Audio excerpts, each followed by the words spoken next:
কালকে সকালে ভাত খাইছি আবার আমরা খাইছি না করে আমার তোমার পানি চাকরি বাচ্চা লইয়া করে রাখছি লালনগর। কি হচ্ছে দেশে এ নিয়ে তাদের কোনো কথা নেই। তারা ভারতে যাবে, কি করবে, আবার যে কত গোপন চুক্তি করবে, এটা নিয়েই বোধহয় সলা পরামর্শ করছেন। দেশের ভেতরের বৃষ্টি ও উজানের ঢলের পানিতে দিশেহারা মানুষ কোথাও নিরাপদ আশ্রয় পাচ্ছে না। প্রতি বছর পুরো বন্যায় ব্যাপক ক্ষয়ক্ষতি সহ প্রচন্ড তাণ্ডবে সরকারের উদাসীনতা বিস্ময়কর। বন্ধুগণ, আপনাদেরকে আন্তরিক ধন্যবাদ জানাচ্ছি, সালাম জানাচ্ছি। আসসালামু আলাইকুম। সাংবাদিক বন্ধুরা, বৃহত্তর সিলেট অঞ্চলে যেন বন্যা ও ধ্বংস সমার্থক হয়ে উঠেছে। পাহাড়ি ঢল ও মেঘ ভাঙা বৃষ্টিপাতে সিলেট, সুনামগঞ্জ ও মৌলভীবাজার অঞ্চলে, হবিগঞ্জ অঞ্চলে বন্যা ধ্বংসের তাণ্ডব চালাচ্ছে। বহু মানুষের বসতবাড়ি, ক্ষেত খামার প্রচণ্ড ক্ষতির সম্মুখীন হয়েছে। তলিয়ে গেছে হাসপাতাল, শিক্ষা প্রতিষ্ঠান, অফিস কাছারি, ভেসে গেছে পুকুরের মাছ ও ক্ষেতের ফসল। সিলেটে জলধারা বর্ষণে মনে হয় যেন পৃথিবী ভেসে যাচ্ছে, এত থই থই করছে পানি চারিদিকে। প্রতি বছর পুরো বন্যায় ব্যাপক ক্ষয়ক্ষতি সহ প্রচন্ড তাণ্ডবে সরকারের উদাসীনতা বিস্ময়কর। মানে কি হচ্ছে দেশে এ নিয়ে তাদের কোনো কথা নেই। তারা ভারতে যাবে, কি করবে, আবার যে কত গোপন চুক্তি করবে, এটা নিয়েই বোধহয় সলা পরামর্শ করছেন।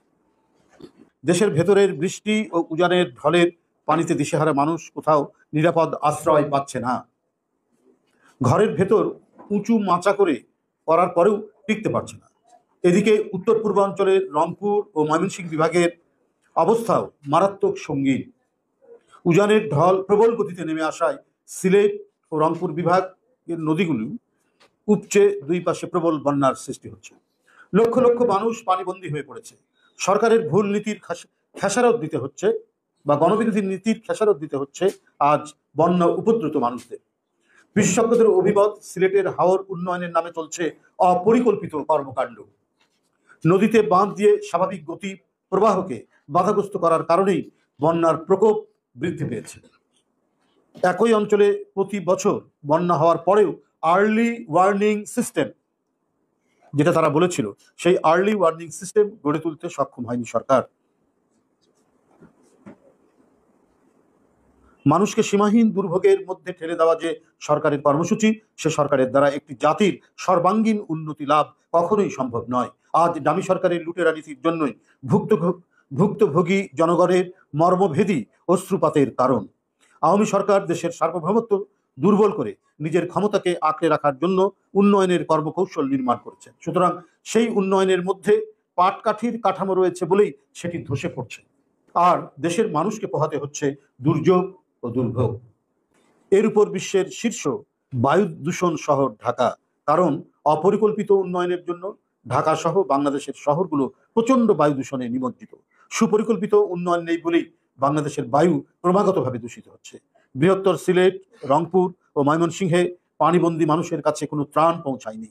এক অসহায় বিপন্ন অবস্থায় দিন কাটাচ্ছে লক্ষ লক্ষ বন্যা উপদ্রুত মানুষেরা। আমি উক্ত অঞ্চলে বিএনপির সকল স্তরের নেতাকর্মীদেরকে বন্যা দুর্গতদের পাশে দাঁড়ানোর জোর আহ্বান জানাচ্ছি।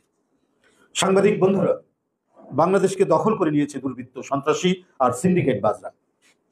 নৈরাজ্যের কালো ছায়া যেন সারা বাংলাদেশকেই ঢেকে ফেলেছে। আওয়ামী লীগ এখন অদম্য জমিদার হয়ে উঠেছে। দেশের কোথাও কোনো সুস্থ প্রতিযোগিতার জায়গা নেই।